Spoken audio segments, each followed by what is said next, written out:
الماس، بیٹا ایسا نہ کرنا، میں ضرور مر جاؤں گی، اس سے تو ہم برباد ہو جائیں گے۔ بے غیرت لوگ تو چاہتے بھی یہی ہیں کہ ہم برباد ہو جائیں۔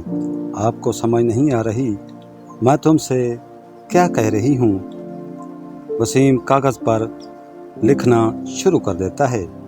اس کی ماں اس کو بار بار ایسا کرنے سے روکتی رہتی ہے، مگر وہ اس کام سے باز نہیں آتا ہے۔ اس وقت رات کے 10 بج چکے تھے۔ مظہر اس صورتحال سے تنگ آ کر فراز کو فون کر دیتا ہے، لیکن فراز اس کی کال نہیں سنتا، حالانکہ اس وقت وہ جاگ رہا تھا اور اسے بھی اس قسم کے تمام حالات سے آگاہی ہو چکی ہے۔ اس وقت مظہر کو بھی یہ معلوم ہو چکا تھا کہ فراز اسی کام میں ملوث ہے۔ وسیم کی ماں نے رونا شروع کر دیا تھا۔ مظہر اس کو خاموش رہنے کی تلقین کر دیتا ہے، لیکن وہ اس معاملے میں کسی کی ایک نہیں مانتی۔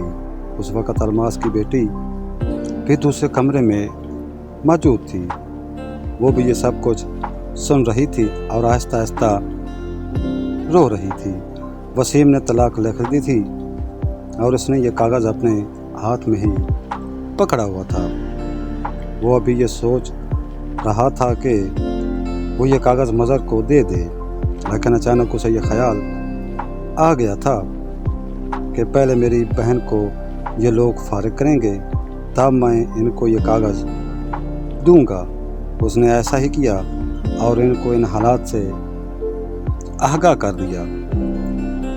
الماس اس وقت وسیم سے کہہ رہی تھی کہ تمہارا اور میرا رشتہ اب ختم ہو چکا ہے، میں اب کسی بھی صورت میں تمہارے گھر نہیں آؤں گی۔ وہ یہ کہہ کر اپنے بھائی کے ساتھ چل دی تھی۔ شاداب کو بھی یہ علم ہو چکا تھا کہ اب ہمارا تعلق عمر دراز سے ٹوٹ رہا ہے۔ اس نے بھی اپنی بیوی سے لڑنا شروع کر دیا تھا، لیکن اس وقت اس کی بیوی خاموش تھی۔ کافی گرما گرم بات کے بعد وہ بھی اپنے گھر سے باہر نکل چکے تھے اور اس انتظار میں تھے کہ الماس ان کے لیے کیا خبر لاتی ہے۔ ادھر الماس خود ہی اپنی زندگی کی باقی سانسیں گن رہی تھی۔ حالات بدل چکے تھے۔ جو کچھ اس نے سوچا تھا وہ سب تو خاک کی نظر ہو چکا تھا۔ اس نے زور زور سے رونا شروع کر دیا تھا۔ گاؤں کے لوگ ان کے ارد گرد جمع ہو گئے تھے۔ مظہر سے یہ کہہ رہا تھا کہ اب رونے کا کوئی فائدہ نہیں ہے۔ مظہر اپنی بہن کو لے کر اپنے گھر میں پہنچ چکا تھا۔ عمر دراز اور وسیم بھی ان کے پیچھے آ گئے، لیکن شاداب نے ان کو اپنے گھر میں داخل ہونے سے روک دیا تھا اور ان سے یہ بھی کہہ دیا تھا کہ تمہارا اب الماس سے کوئی تعلق نہیں ہے، لہذا یہاں سے دفع ہو جاؤ۔ لیکن یہ دونوں بھائی اس وقت بھی ماں ماں ہی کہہ رہے تھے۔ عمر دراز تو شدید غصے میں آ گیا اور فوراً اپنے گھر میں پہنچ گیا تھا۔ وہ اپنے گھر سے بندوق تلاش کر رہا تھا، لیکن ایسا ممکن نہ ہو سکا اور وہ مایوس ہو چکا تھا۔ اس نے اپنے بھائی وسیم کو بھی اپنے گھر میں واپس بلا لیا تھا۔ ان دونوں بھائیوں کی دنیا تو ایک ہی پل میں ختم ہو چکی تھی۔ ان کو کچھ معلوم نہیں تھا کہ ان کے ساتھ یہ سب کچھ کیا ہو رہا ہے اور یہ سب کچھ کون کر رہا ہے۔ ان کے کوئی بھی آدمی کھول کر مدد نہیں کر رہا تھا۔ فراز تو پہلے ہی سے سب کچھ سن کر خوش ہو چکا تھا۔ عمر دراز بھی کچھ دیر بعد فراز کے پاس پہنچ جاتا ہے۔ فراز اسے دیکھ کر شاباش دیتا ہے اور اسے خوشی سے کہہ دیتا ہے کہ اب تم نے یہ ثابت کر دیا ہے کہ تم ہمارے ہی ہو۔ تم نے اچھا کیا ان لوگوں کو دفع کیا۔ رات کافی ہو چکی ہے، اب تم سو جاؤ، کل کو باتیں کریں گے۔ اب تو فراز کے دل میں خوشی کا ڈول بج رہے تھے۔ صبح ہوتے ہی فراز کی بیٹھک پر حقہ سے لطف اندوز ہونے کے لیے اس کی برادری کے بہت سے لوگ اس کی محفل میں آ چکے تھے۔ وہ بار بار فراز سے پوچھ رہے تھے کہ رات کو کیا واقعہ ہوا ہے، لیکن فراز نے ان سب سے یہ کہہ دیا تھا کہ بھائی ہم تو اس معاملے میں بالکل خاموش ہیں، یہ تو ان دونوں بھائیوں کی مرضی ہے، جو کریں۔ انہوں نے پہلے بھی ہم سے نہیں پوچھا تھا اور اب بھی انہوں نے مجھ سے مشورہ نہیں لیا ہے۔ اس کی برادری کے لوگ اندر ہی اندر تو سمجھ چکے تھے کہ یہ سب فراز کی تربیت کا اثر ہے۔ وہ تو برملا طور پر توبہ توبہ کرنے لگے تھے۔ ان کی یہ آواز سن کر فراز بھی توبہ توبہ کرنا شروع کر دی تھی۔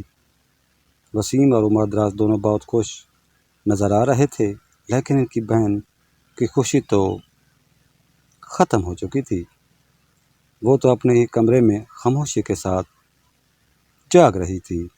ان کو یہ معلوم تھا کہ اس کا بھائی وسیم صبح کے وقت کالج جاتا ہے، لیکن اس دن اس نے اس کے لیے ناشتہ بھی تیار نہیں کیا تھا۔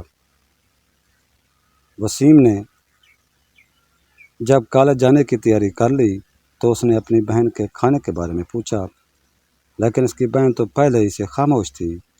وسیم غصے میں آ گیا تھا اور اپنی بہن سے کہنے لگا جیسے اس کی ماں یہ بھی ویسے ہی ہوگی۔ وہ یہ کہہ کر اپنے کالج چلا گیا تھا۔ وسیم کے چلے جانے کے بعد عمر دراز نے فراز کے گھر سے ناشتہ کر لیا تھا اور فوراً ہی فراز کی بیٹھک میں پہنچ جاتا ہے، جہاں پہلے ہی سے اداسی کا عالم چھایا ہوا تھا، لیکن اس کی خاموشی کو عمر دراز نے توڑ دیا تھا اور اپنے ماموں کے خلاف باتیں کرنے لگا تھا۔